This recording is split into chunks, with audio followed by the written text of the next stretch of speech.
Why would you ask it that way? Hello everyone, it has been a little while since I posted a video. I just took step 1 a couple weeks ago and it was my plan to vlog throughout, but then I got really stressed. So here I am back. I just wanted to hop on here and talk about sort of how I studied for step 1 and my experience with step 1 while it is fresh on my brain. I know a couple of you have made comments asking what I was using when I was studying, so I just wanted to go through that. First things first, this is the first year that step 1 has been pass-fail. So I did get my pass like this week, but I didn't get a score, and I don't think that they are scoring anyone anymore. So this is all under the guise of me not actually really knowing quantitatively how I did. However, I passed, so that's good. It was unclear to me and to a lot of people how long you needed to study for step 1 with it being pass-fail. I studied for 4 weeks, so I didn't really pre-study much. I thought I was going to,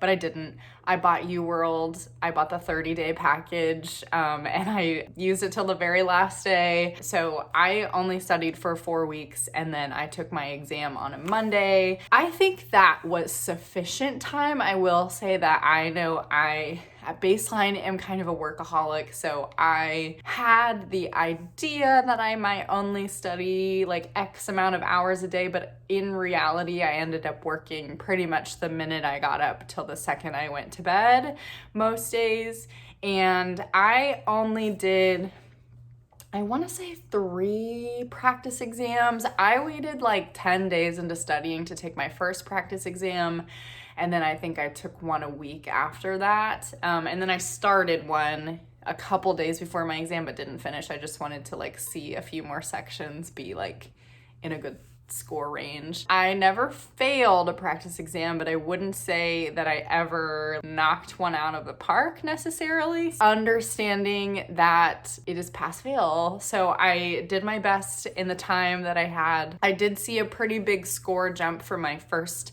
practice exam to my second practice exam. I think I went up like 11 points or 11% in like 10 days or something, so that was pretty encouraging. And then I continued to increase a little bit, but after that first like 11-point jump, that was sort of like I was slowing down a little bit, which is fine. I never failed one, so even that like 11-point buffer was really nice. The things I used to study the most, mostly just UWorld. I did a lot of Anki, and I have like the Anking deck, which has a lot of things from first aid and I did use a lot of Sketchy to do micro stuff, which I found to be pretty helpful. I did Sketchy Micro and Sketchy Farm. But other than that, I didn't really use any other resources.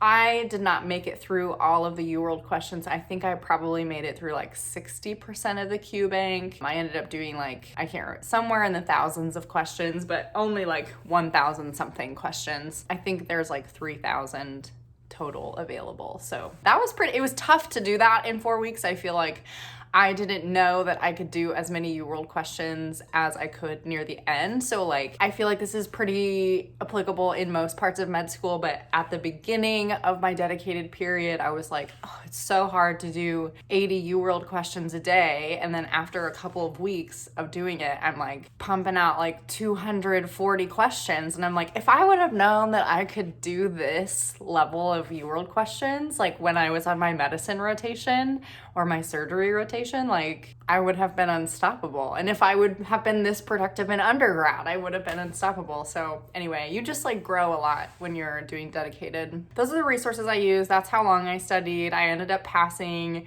As far as like the actual test day goes, how I was feeling, I had a lot of trouble sleeping like all for the whole 4 weeks. I've never had insomnia. I've never had, luckily, like anxiety or depression, but like during dedicated, I know that at baseline, I am not an anxious person for sure, because I absolutely was during dedicated.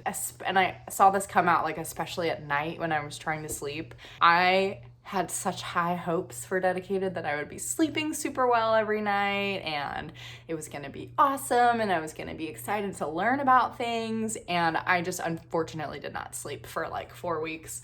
I did sleep okay the night before the exam, which I was concerned that I wasn't going to sleep super well, but I didn't sleep for a month, so I don't know that it like necessarily helped me. But I did fine. I made it through the day. I would say the actual test day, slept fine before. I brought a bunch of snacks with me. I brought like 2 Diet Cokes just in case I needed some more caffeine. I brought coffee and water. They do at my testing center, and probably all of the testing centers, I assume that it's standardized, you have access to your locker and your materials and like literally whatever you want in between sections, which I was not aware of until like a couple days before my exam. So if you want to bring study materials, if you think you're going to forget something and you think it's going to be important to you, you can absolutely bring that stuff with you. This is all saying that like obviously your section that you might have like a question on may be like, it will be over when you have access to your materials again. So it's not really gonna help you cheat or anything, which if you're watching this and thought that might be what's happening, that is not happening. So you can definitely look stuff up in between, or if you're like, I wonder what this really is about, you can look it up and see if you like guessed correctly in between sections if you want to. The biggest struggle of the day, I feel like it was just a very long test. I again studied like all day every day, but it just, you get tired at the end of your study day and you get tired at the end of the exam. It was 7 sets of 40 questions. So you can try to emulate that the best you can with like UWorld questions. I know the practice exams from the NBME are like 4 sets of 50 or something, which just isn't really representative of how the test goes at all, to be completely honest with you. So I don't know. I don't know that that's like the best way to emulate a test day. Doing like 7 timed UWorld sections in a row might be like actually what a test day feels like. And then you have like an hour of break time total throughout the day. Yeah, but I just felt really tired near the end. I honestly will say that I feel like the actual exam was more straightforward for most of the questions, I feel like, than UWorld or the NBME practice tests ever were, because I know when I was studying, I would get so frustrated and I'm like, why would you ask it that way? Like, I know the answer to this question. I can diagnose the patient. I know the treatment, but I don't know how to answer your question. Like, I have no idea what you want from me.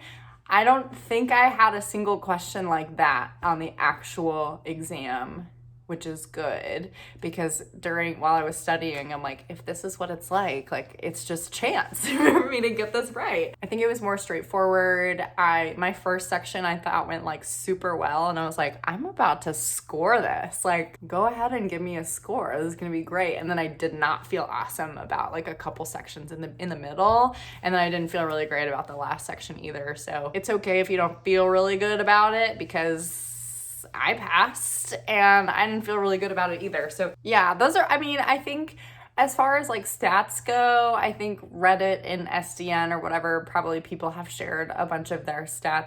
As far as Anki is concerned, sorry, this is just a jumbled mess, it's just me speaking, but I have a problem with unlocking too many cards. So I literally had like thousands of cards due, and I would just do what I could. There was no way for me to like keep up with it. I just wanted to know too many things. So I think first aid is useful. If you don't use Anki, I would definitely flip through first aid. A lot of the like Anki overlaps with stuff in first aid, so I didn't necessarily need to go through that.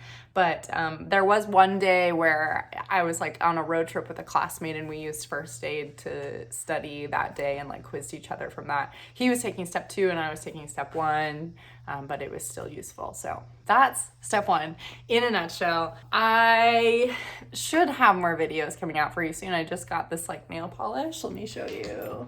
Oh Lord.